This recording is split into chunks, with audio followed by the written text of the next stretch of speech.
The moment my supervisor called me into her office and I saw the man from the pharmacy counter sitting in the chair across from her desk, the same rumpled cardigan, the same quiet eyes, I genuinely thought I had walked into the wrong room. He looked exactly the same as he had 3 weeks earlier, except now there was a leather portfolio open on the desk in front of him, and my supervisor was sitting very straight in her chair, and the energy in that room was nothing like anything I had felt in 2 years of working at Millbrook Regional. He looked at me the way you look at someone you recognize, but are waiting to see if they recognize you back. I did. I just had no idea what it meant. I should back up. I'm a pharmacy technician. Have been for about 4 years now, 2 of them at Millbrook Regional Medical Center in Western Pennsylvania. It's not a glamorous job, and I'll be the first to tell you that. Most days it's counting pills and pulling insurance authorizations and trying not to cry in the break room when a prior auth gets denied for the 4th time and the patient is sitting 20 feet away. But I love it, mostly. I love the regulars. I love knowing that what I do actually matters to someone on a Tuesday afternoon when nothing else is going right. The pharmacy is attached to the hospital outpatient clinic, so we see a mixed crowd. Post-surgery patients picking up discharge prescriptions, people managing long-term conditions, walk-ins off the street. We're not a chain. We're small. Everybody knows everybody, at least a little. I was working a Thursday afternoon shift in early March. It had already been a long one. We were short-staffed because my coworker had called out sick, and the printer had jammed twice, and I had spent 45 minutes on hold with an insurance company trying to get coverage approved for a blood pressure medication that cost $300 a month without it. By 3 o'clock, I was running on my third coffee, and the specific kind of tired where your smile starts to feel like a mask you're holding up with both hands. That's when the man came in.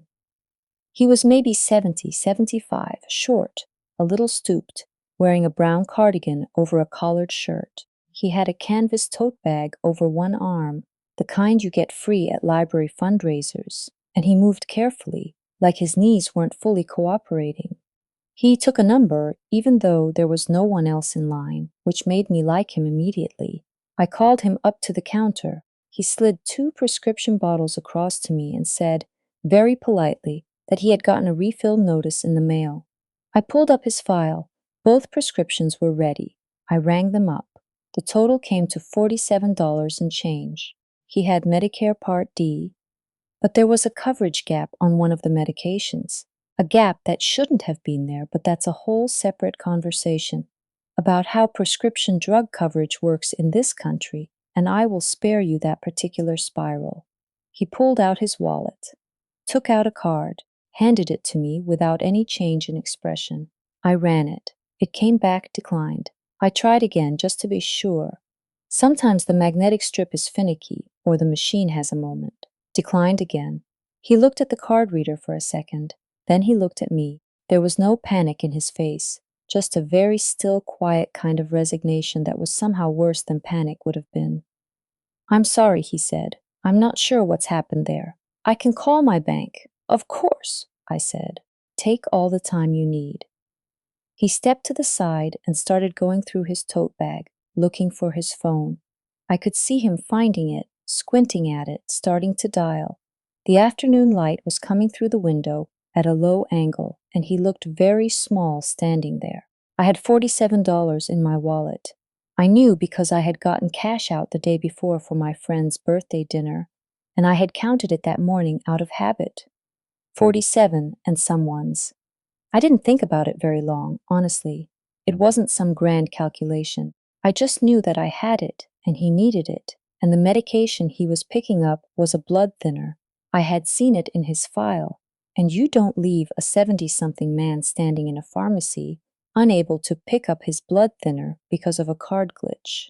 I stepped over to my colleague Petra, who was working the drive-through window, and I said quietly, "Hey, can you cover the counter for 1 second?" She said sure without even looking up. I went to my bag in the back, took out 2 20s and a 10 and brought them up to the register. I processed the transaction before he had finished dialing. When he came back to the counter, still holding his phone, I slid the bag across to him. All set, I said. He looked at the bag, then at me. Did my card go through? It worked out, I said, which was technically true. It just wasn't his card. He looked at me for a moment like he was going to say something else. Then he nodded slowly, picked up the bag, tucked it into his canvas tote. Thank you, he said. You have a kind face. I don't know why that got to me more than a longer speech would have. Maybe because it was so quiet. Maybe because he said it like it was just a fact he was reporting. He left. I went back to work. Petra asked if everything was okay.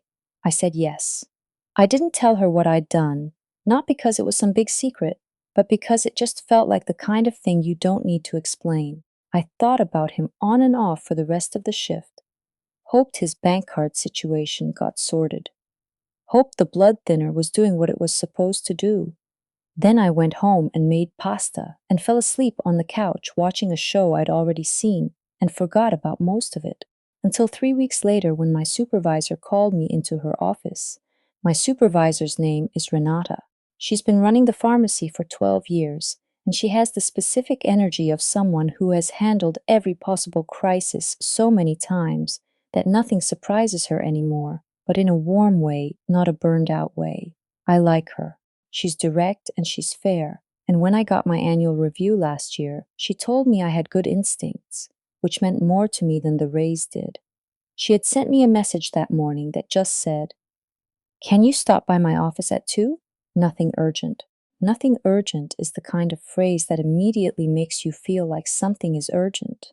I spent most of my morning shift running through the previous week in my head, trying to identify anything I might have done wrong.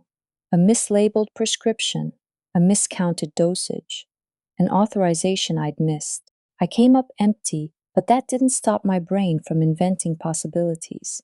At 2 o'clock, I knocked on her door. She said, "Come in."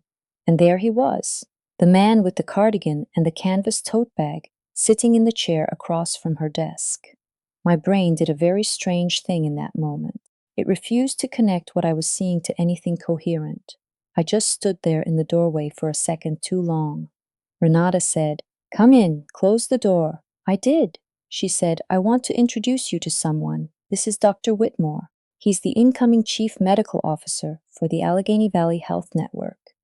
The Allegheny Valley Health Network is the parent organization that owns Millbrook Regional and 7 other hospitals in western Pennsylvania. Dr. Whitmore stood up to shake my hand. He was still wearing the cardigan. "We've met," he said, and smiled. "She doesn't know it yet, but we have." I found out later that he had been doing what his office called a patient experience audit. It was something he had done at every institution before taking a senior SHE's leadership role. He would spend several days moving through a facility as a patient or near patient, without identifying himself, observing how staff treated people who were not obviously important. Not a secret shopper, exactly. More like a witness. He told me this himself, sitting in Renata's office while I was still trying to get my feet under me. "The things you find out when you're not the most important person in the room," he said, "are the things that actually tell you what an institution is." He had been at 3 other departments that week. He had noted the registration desk clerk, who had been on the phone when a patient came in confused and needing directions, and had waved the patient toward a sign rather than getting up. He had noted the waiting room where CNN was blaring at full volume, and no one had thought to turn it down, despite several elderly patients sitting close to the screen with visible discomfort. And he had noted me. "I didn't know what you had done until I checked my receipt later," he said. "I thought my card had somehow cleared, but the receipt showed cash. And then I asked your front desk, who had been working that counter, and I wrote the name down." He had written my name down in a small notebook he kept in the inside pocket of his cardigan. He showed it to me. My name, the date, the time. I didn't know what to say. I said something like, "It was only $47. He said, "It was never about the $47. I want to tell you about the context because the context matters." The pharmacy at Millbrook Regional had been in a difficult position for about 8 months. There had been a reorganization at the network level, and the outpatient pharmacy had been flagged as a potential cost reduction target. There was talk, not official, not confirmed, but the kind of talk that spreads through a small department like water finding cracks, about outsourcing, about bringing in a contracted pharmacies management company, about what that would mean for the staff. What it would mean for the staff was pretty clear. It would mean most of us losing our jobs. The person leading the charge on this was the director of operations, a man named Sutton, who had joined the network 8 months earlier from a hospital system in Ohio. He had a whole presentation about efficiency metrics and per unit costs and how the pharmacy was underperforming against regional benchmarks. What his presentation did not mention was that we had the highest patient satisfaction scores of any outpatient pharmacy in the network. What it did not mention was that we had a recall response rate of 94%, meaning when we reached out to patients about a medication recall, 94 of 100 of them actually came in, which is almost unheard of in outpatient pharmacy, and it happened because our patients trusted us. What it did not mention was that we had flagged 6 potential drug interactions in the past year that had been caught before they caused harm. Sutton had come down to the pharmacy twice since he'd taken the role. Both times he had talked to Renata as if she were a vendor he was evaluating rather than a department head he was meeting. Both times he had walked through without talking to any of us. He had a way of looking at the pill counting equipment with more interest than he showed for the people operating it. Renata had been preparing a counter report for 3 months. She had the data. What she needed was someone at the network level who would actually look at it. I didn't know any of this was happening. I was just doing my job. The meeting in Renata's office lasted almost an hour. Dr. Whitmore asked me questions, not about the $47. That part he seemed to already understand. He asked me about the job, about what a normal shift looked like, about what the hardest part was, about what I would change if I could change anything. I answered honestly because I didn't know what else to do. I told him about the insurance authorization backlog and how much time it consumed. I told him about the patient who came in every month for her insulin and had started bringing us cookies at Christmas. Not because she had to, but because she wanted us to know she saw us. I told him about the drug interaction we had flagged last spring, a combination of a new prescription from an urgent care clinic and an existing medication in her file, a combination that her prescribing doctor hadn't caught, and how we had called her and how she had cried a little on the phone, not from being scared but from relief. I didn't make a case for anything. I wasn't trying to. I was just answering his questions. At some point, Renata quietly slid her counter report across the desk. He picked it up and started reading. The room was very quiet. I could hear the muffled sound of the pharmacy through the wall, the beep of the pill counter, someone's phone ringing. He read for a long time. Then he closed the report and set it down and said, "How long has Sutton been in conversations about outsourcing?" Renata said, 8 months. And the patient satisfaction data in here, was this submitted as part of his evaluation? No, she said. His process didn't include patient satisfaction metrics. Doctor. Whitmore was quiet for a moment. Then he said, "It will now. I want to be careful here, because I'm not the one who can tell you exactly what happened after that meeting. I wasn't in those rooms. I don't know the full sequence of what got said to whom. What I know is what I observed." Sutton stopped coming to the pharmacy. About 2 weeks after my meeting with Dr. Whitmore, Renata called a department meeting and told us that the outsourcing evaluation had been suspended pending a full review of the methodology. She said it in the careful, precise language that people use when they are telling you good news, but don't want to get ahead of anything. Petra, who had been at Millbrook longer than any of us, looked at me across the room with an expression I couldn't quite read. Not surprise. Something more like recognition. After the meeting, she said quietly, "What did you do?" I said, "I genuinely don't know." That wasn't entirely true, but it also wasn't entirely false. I had paid $47 for a stranger's prescription. I had answered some questions honestly. I had not done anything strategic. I had not done anything with any expectation of what might come back from it. That part was real. A few months after all of this, I got a letter. It was printed on network letterhead and signed by Dr. Whitmore. It said that as part of his first year in the CMO role, he was establishing a patient experience recognition program, and that I was one of 12 staff members across the network being recognized in the inaugural cohort. It came with a certificate and a small financial award. It also came with a handwritten note on a separate piece of paper. He had small, precise handwriting, the kind that looks like someone learned it very carefully when they were young and never let it go. The note said, "I have worked in medicine for 40 years. The most important thing I have learned is that the culture of an institution is not in its mission statement. It is in what its staff does when no one is watching. You were not watching for me.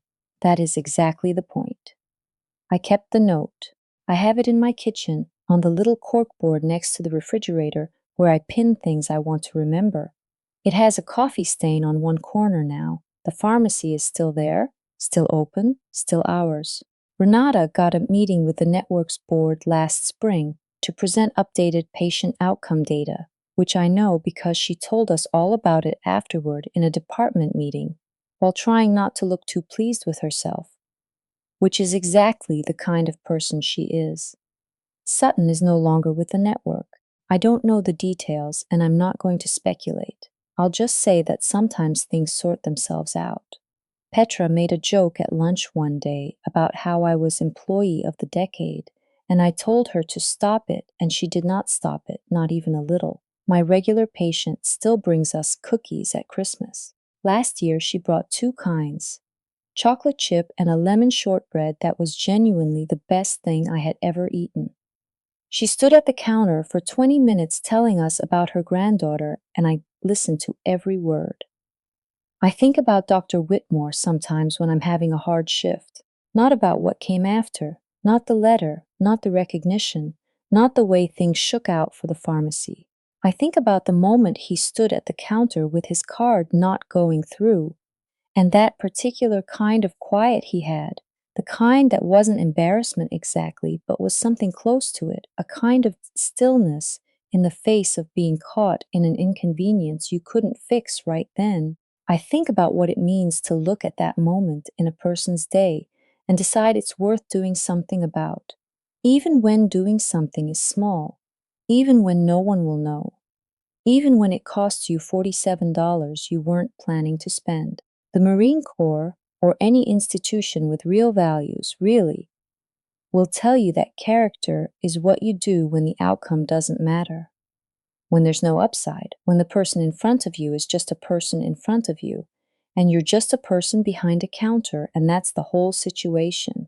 I'm not sure I believe in fate, but I do believe that the version of me who had hesitated that afternoon, who had thought it's not my problem, someone else will handle it, he'll figure it out, that version of me doesn't get to have this story.